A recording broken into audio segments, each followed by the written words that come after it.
దేవునికి స్తోత్రము. అనుదిన దేవుని వాక్య ధ్యానం ఈరోజు 2025 సంవత్సరము జూలై నెల 21వ తారీఖు. ఈరోజు ధ్యాన వాక్యము పరిశుద్ధ గ్రంథము నుండి పేతురు రాసిన మొదటి పత్రిక మొదటి అధ్యాయము 24వ వచనాన్ని మనం ధ్యానించుకుందాము. ప్రియ దేవుని బిడ్డలారా, నేటి ధ్యాన వాక్యాన్ని పరిశుద్ధ గ్రంథము నుండి మనం చదువుకుందాము.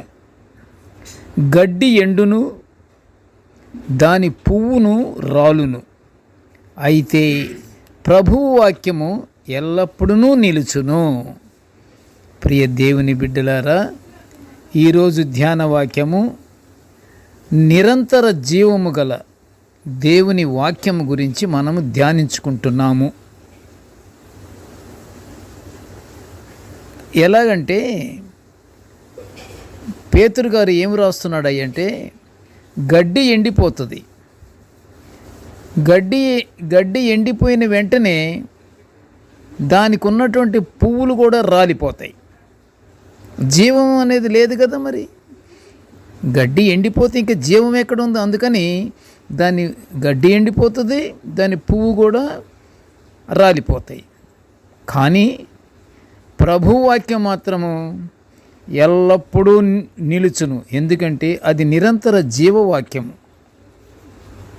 జీవము కలిగిన వాక్యం. అది ఆ వాక్యాన్ని మనం ధ్యానించుకుంటున్నాము. యేసు ప్రభువు గురించి ఆయన బోధించిన దేవుని రాజ్యం గురించి వివరించేదే సువార్త. ప్రభువును నమ్మి అంటే జాగ్రత్తగా ఆలోచించండి. ప్రభువును నమ్మి, యేసుక్రీస్తు ప్రభువు వారిని నమ్మి అంటే ఆయన జననము, ఆయన పరిచర్యను, ఆయన మరణాన్ని, ఆయన పునరుద్ధానమును కూడా నమ్మిన వారికి నమ్మాలి. నమ్ముతూ ఆయన బోధించిన సువార్తకు లోబడేవారే దేవుని కుటుంబము. వారే దేవుని కుటుంబములోని బిడ్డలు, అంటే దేవుని కుమారులు.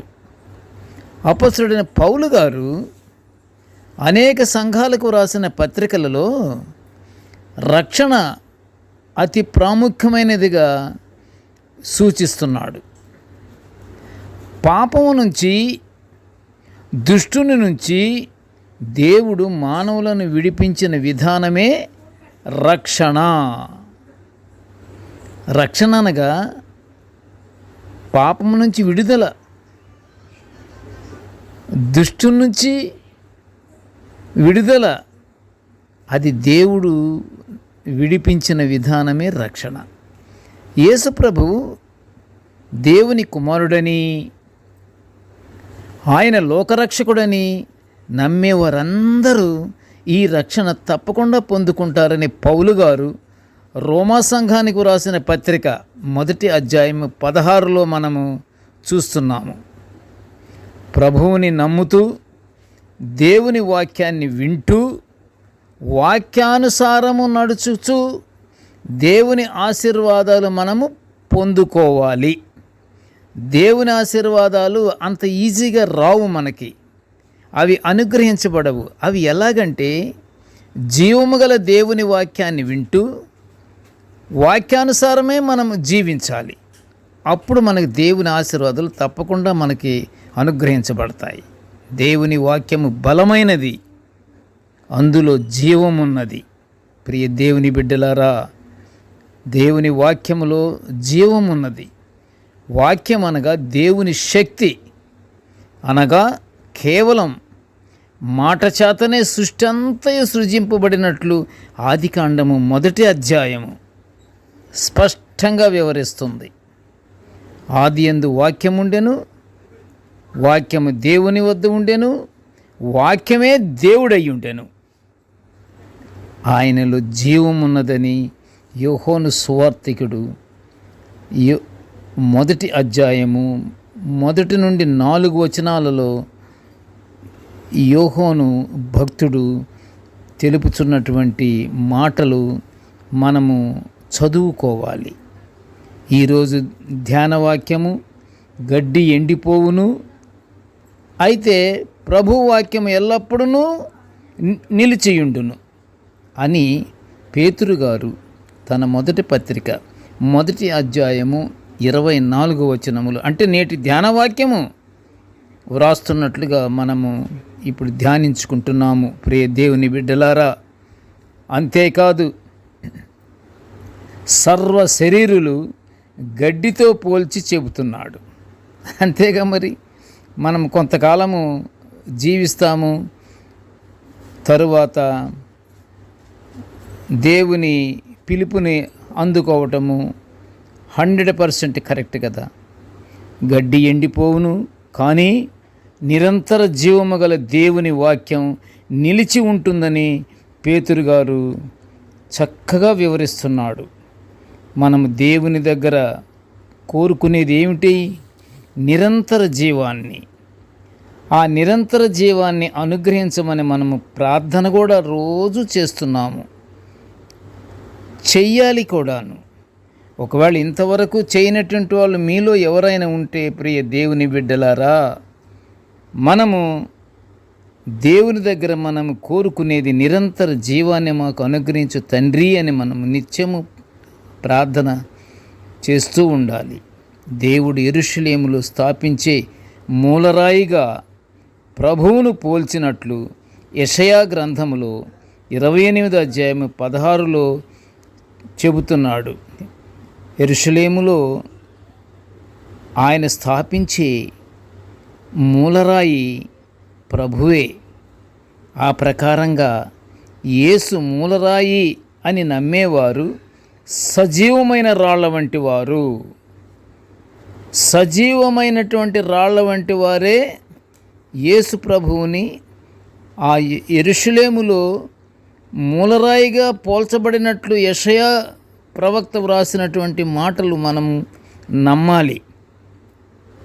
ఆ రాళ్లతోనే దేవుణ్ణి మహిమపరిచే మందిరంగా కట్టబడుతుంది. దానికి ఆ మందిరానికి మూలరాయి ఎవరు ప్రియ దేవుని బిడ్డలారా? యేసుక్రీస్తు ప్రభువు వారే. ఆ మందిరానికి ప్రభువు వారే మూలరాయి.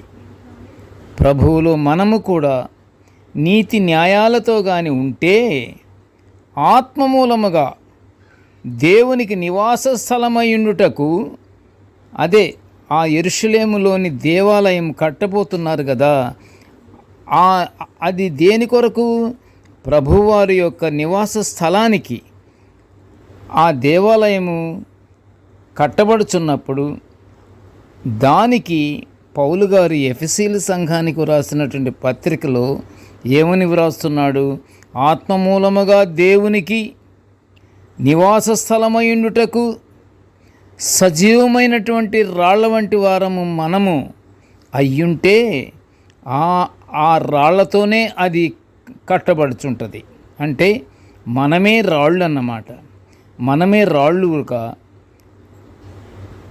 అక్కడ కట్టబడుచున్న యెరూషలేము దేవాలయానికి రాళ్ళు మనమే అంత ధైర్యంగా చెప్పుకోవాలి. ఎప్పుడు దేవుని యందు భయభక్తులు కలిగి జీవించే ప్రక్రియలో నీతి న్యాయాలతో కానీ మనము ఉంటే, మనము ఆత్మమూలముగా దేవునికి నివాస స్థలానికి మనము రాళ్ళుగా కట్టబడతాం. అవి మనము ఏమి రాళ్ళు? సజీవమైన రాళ్ళ వంటి వారము అని పేతురు చెప్తున్నాడు. ఇక్కడ పౌలు గారు ఎఫెసీ సంఘానికి వ్రాసిన పత్రిక 2వ అధ్యాయం 22లో ఈ మాటను చక్కగా వివరిస్తున్నాడు. మనము సజీవమైనటువంటి రాళ్ళుగా మనము నిలబడాలి. కాబట్టి ప్రియులారా, మనమందరము దేవుని మందిర నిర్మాణానికి, అంటే ప్రభువారి యొక్క నివాస స్థలానికి మనం ఏం చేయాలి? సజీవమైన రాళ్ళుగా ఉండాలని, మనము నీతి న్యాయములతో మేము ఉన్నామని దేవునికి మొరపెట్టుకుంటూ మన యొక్క పాపపు జీవితాన్ని ప్రక్కన పెట్టి మనము దేవుని యందు భయభక్తులు కలిగి ఆయన వాక్యాన్ని మనము అనుసరిస్తూ మనము నిత్యము ప్రార్థనలతో దేవుని మహిమపరచుచు మనము సజీవమైన రాళ్ళుగా ఉండాలని మనము దేవుని ప్రార్థన చేద్దాము. ప్రార్థన చేసుకుందాము. ప్రియ దేవుని బిడ్డలారా, కృపగల తండ్రి, జీవముగల నాయనా, నీకు స్తోత్రములు తండ్రి. నాయనా, నీ దివ్యమైన వాక్యాలను మేము నిత్యము ధ్యానించుకునే గొప్ప భాగ్యాన్ని మాకు అనుగ్రహించినందుకు నీ ఘనమైన స్తోత్రములు స్తోత్రములు స్తోత్రములు తండ్రి. ఇదిగో నాయనా, నేటి ధ్యాన వాక్యాన్ని వినుచున్న ప్రతి బిడ్డను ఆశీర్వదించయ్యా. ప్రతి బిడ్డ తండ్రి దేవ సజీవమైన రాయిగా ఉండులాగా నన్ను ఆశీర్వదించమని తండ్రి వేడుకొనుచుంటున్నాము. కృపగల నాయన, మేము ఎల్లప్పుడూ నీ యందు భయభక్తులు కలిగి మేము జీవిస్తూ నీ పరలోక ఆశీర్వాదాలు పొందుకునే భాగ్యాన్ని మాకు అనుగ్రహించమని తండ్రి ఈ మనవులన్నీ యేసయ్య పుణ్యనామమున వినయముగా వేడుకొంచుంటున్నాము తండ్రి. ఆమేన్. దేవుడు మనల్నందరినీ బహుగా దీవించుగాక. ఆమేన్. ఆమేన్. ఆమేన్.